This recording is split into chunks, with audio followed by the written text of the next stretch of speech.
Plumber's tape or thread seal tape is commonly used on water pipe threads to prevent leaks.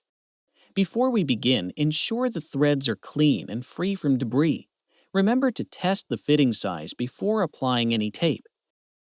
It is important to apply plumber's tape in a clockwise direction, the same way you thread on most fittings. Start with 6 to 8 wraps of tape around the threading, then cut the tape. Press the tape down deep into the threads without penetrating the surface of the tape. Add another 6 to 8 wraps and press down into the threads again. We recommend using 12 to 15 wraps for 1-inch fittings. Using the palm of your hand, carefully shape the tape, making it uniform with the connector. Take the time to make sure the edges are neat and will not come loose. Carefully insert the fitting into the thread. Tighten the connectors with a wrench.